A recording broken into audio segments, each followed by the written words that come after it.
हरि ओम। क्रोधात् भवति सम्मोहः, सम्मोहात् स्मृतिविभ्रमः, स्मृतिभ्रंशात् बुद्धिनाशो, बुद्धिनाशात् प्रणश्यति। जिसकी बुद्धि का नाश हो जाता है उसका पतन हो जाता है। अब यहाँ बुद्धि का नाश होने से तात्पर्य ये है कि विवेक का नाश हो जाना, विवेक की उत्पत्ति ही न होना, विवेक जागृत ही न होना। तो जिसका विवेक जागृत नहीं है, जिसका विवेक नाश हो गया है, उसका पतन अस्वाभावी है। भगवान कहते हैं उसका पतन कोई रोक नहीं सकता है।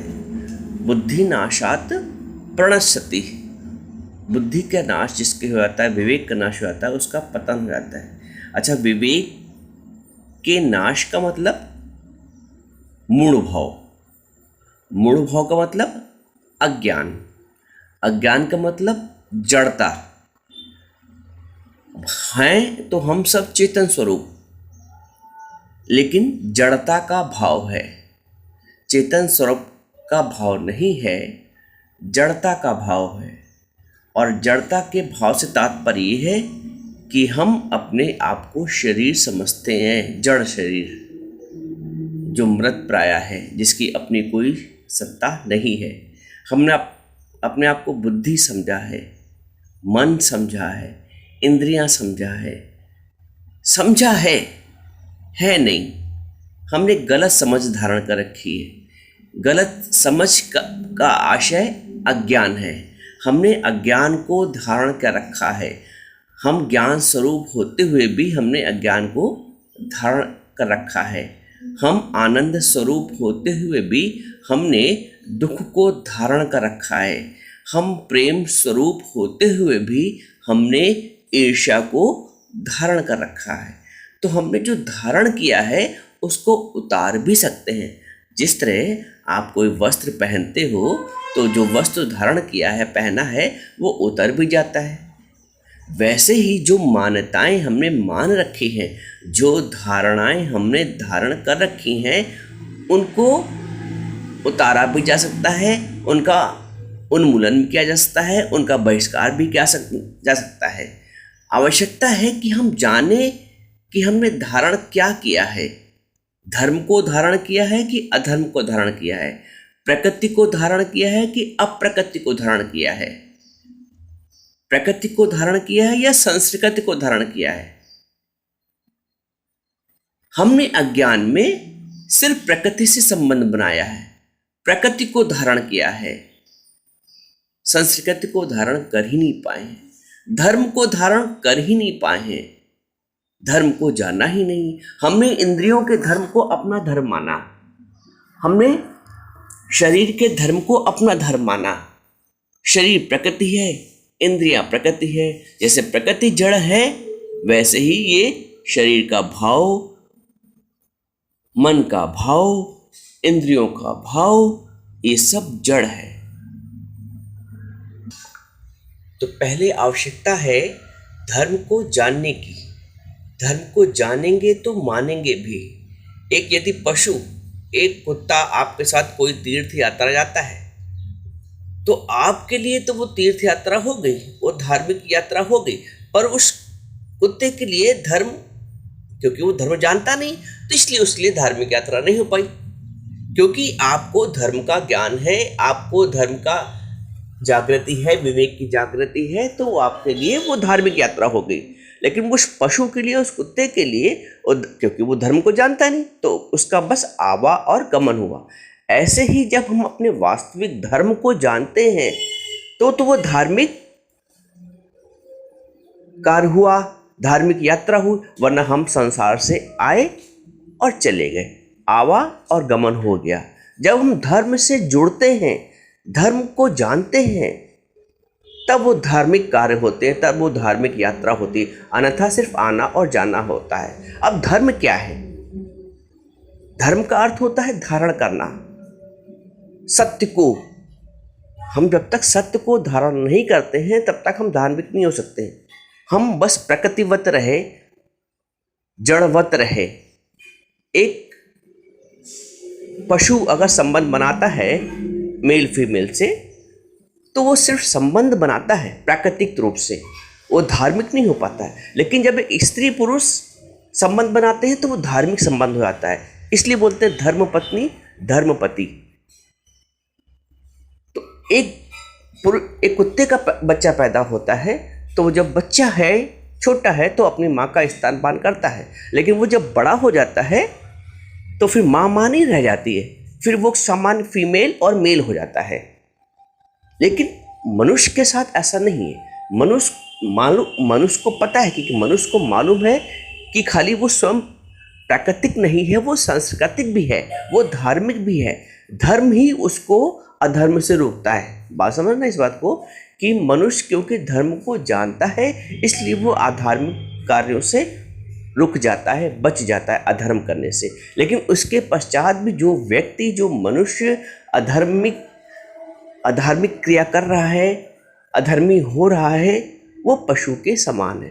तो हमारा जो सबसे बड़ा धर्म है वो आत्मधर्म है।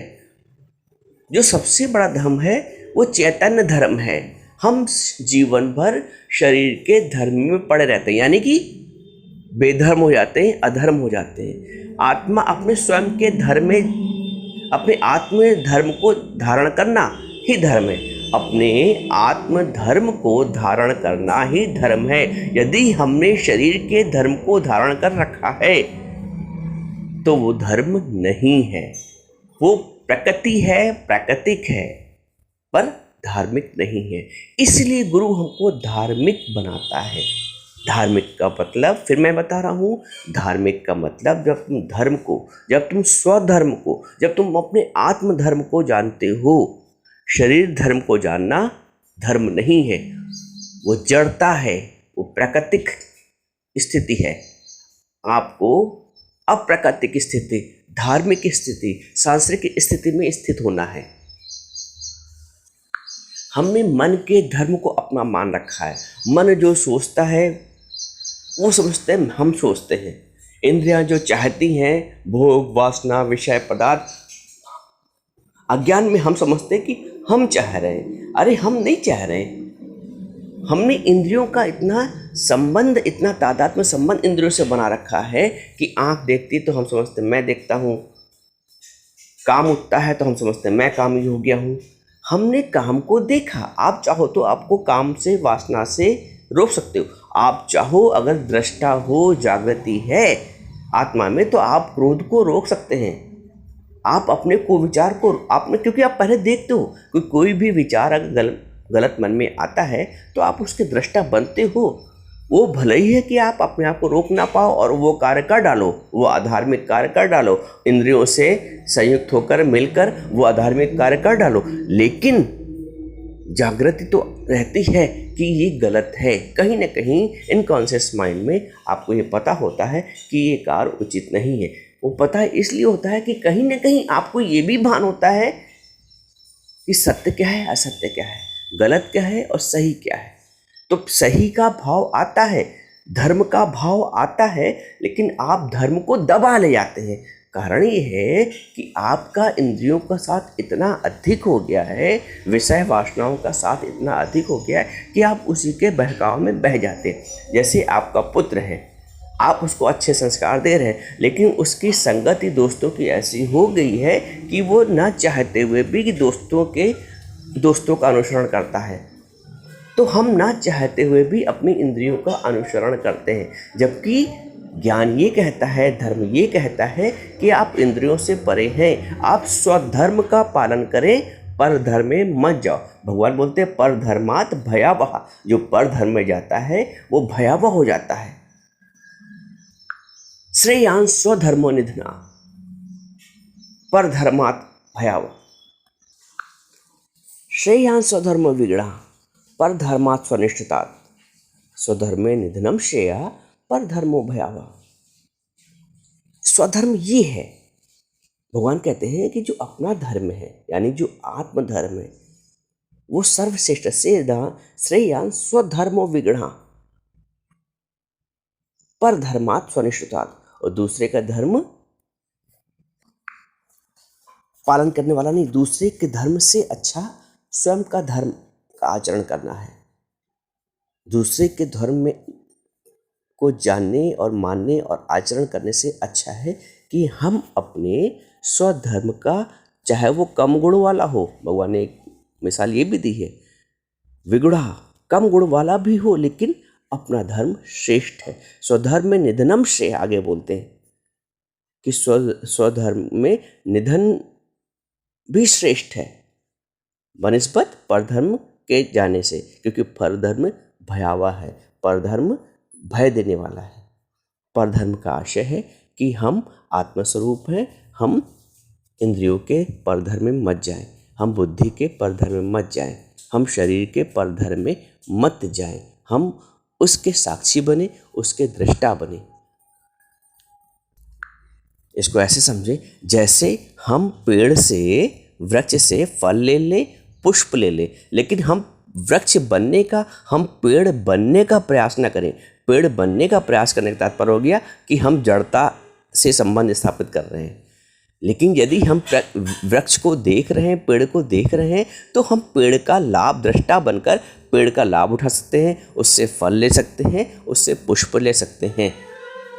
लेकिन पेड़ के धर्म में जाना कि मैं भी पेड़ बन जाऊं, मैं चेतन होते हुए भी मैं जड़ता को धारण करूं, ये अधर्म है।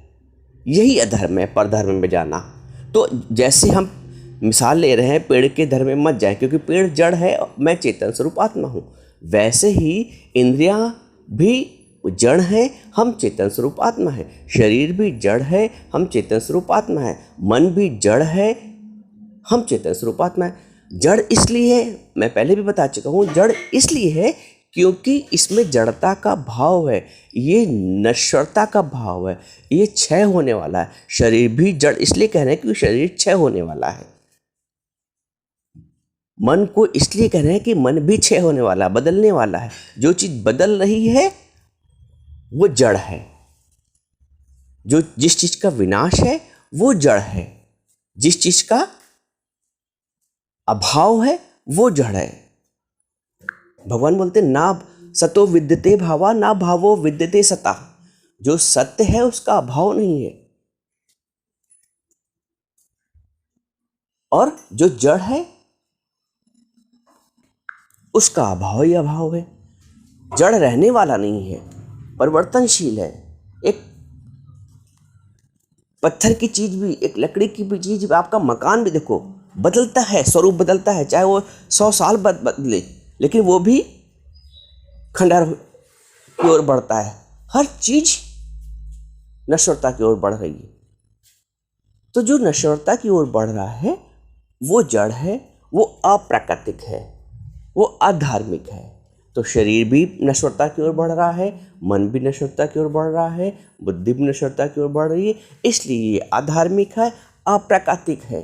लेकिन जो तुम्हारा चैतन्य स्वरूप है वो ना आज तक बदला है। तुम आपको अभी भी याद होगा कि तुम 5 साल पहले, 5 साल की जब आयु थी तब कैसे थे, फिर युवावस्था आई, पढ़ दोस्ती हुई, कैसे किससे हुई, पढ़ाई कैसे की, विवाह कैसे हुआ, सब याद है। जो देखने वाला है वो नहीं बदला, उसको सब कुछ वैसे ही स्मृति है, वो अनचेंज्ड है। लेकिन शरीर चेंज हो गया।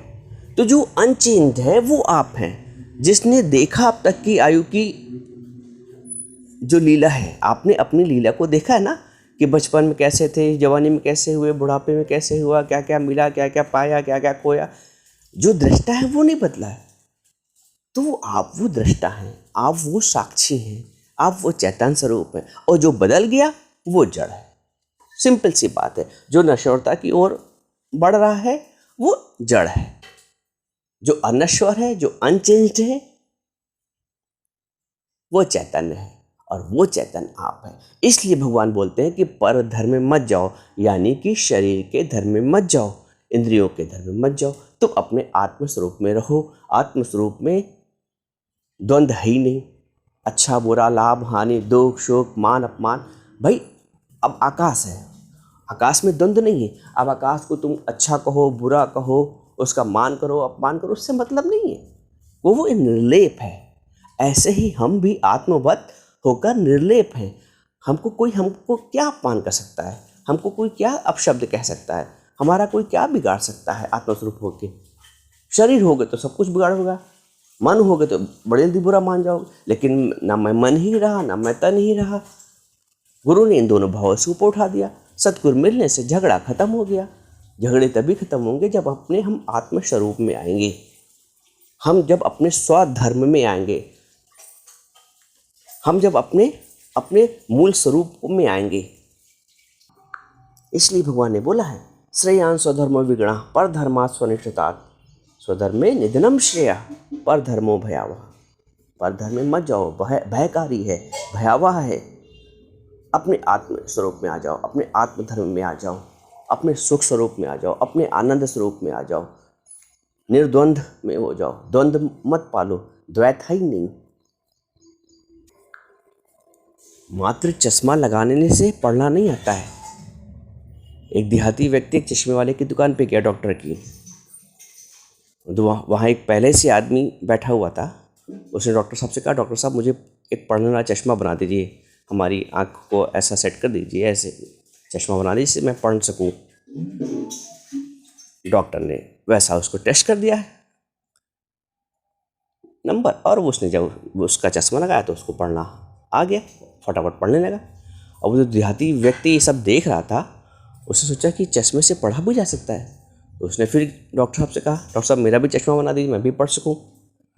डॉक्टर ने उसके हिसाब से नंबर दे दिया आंखों के चश्मे का, और उसका चश्मा बना दिया, ग्लास लगा दिया। अब वो फिर भी कुछ नहीं पढ़ पा रहा है। डॉक्टर ने कहा, ना मैंने चश्मा तो बिल्कुल सही बनाया, जो तुमको सूट कर रहा है नंबर वही दिया है। बोला मैं तो पढ़ नहीं पा रहा हूँ। फिर डॉक्टर ने पूछा, क्या तुम्हें पढ़ना मालूम है, पढ़ना आता है, पढ़े हो? नहीं, बोला मैं तो अनपढ़ हूँ। तो बोला जब अनपढ़ हो तो तुम कैसे पढ़ पाओगे? चश्मा तुमको पढ़ा थोड़ी देगा। तो जो धर्म है वो तुम्हें अंदर से धारणा होना चाहिए। बाहर की लीपा पोती तुम्हें धार्मिक नहीं बना सकती है, तुम्हें अंदर से धार्मिक होना पड़ता है। कारण हम ये देखते हैं संसार में जो विकृतियां पैदा कर रहा है वो यही है कि हमने बाहर से चीज़ों को थोप लिया है। हम अंदर से सांस्कृतिक या धार्मिक नहीं हुए, हमने बाहर से सिर्फ औपचारिकताएं निभाई हैं। अंदर से मनुष्य का मतलब मन का ईश्वर, तो हम मन का ईश्वर बन ही नहीं पाए हैं। हमने ईश्वरत्व को धारण ही नहीं किया है। इसलिए हम कहलाते भी मनुष्य हैं, पर मनुष्य ऐसा कोई कार्य हो नहीं पाता है, क्योंकि हमने मनुष्य के या हमने ईश्वरत्व को धारण नहीं किया है। तो हम अंदर से पढ़े ही नहीं है, तो बाहर चश्मा लगाने से कैसे पढ़ पाएंगे? जब हम अंदर से धार्मिक होंगे तब बाहर से स्वतः ही धार्मिक कार्य होने लगेंगे।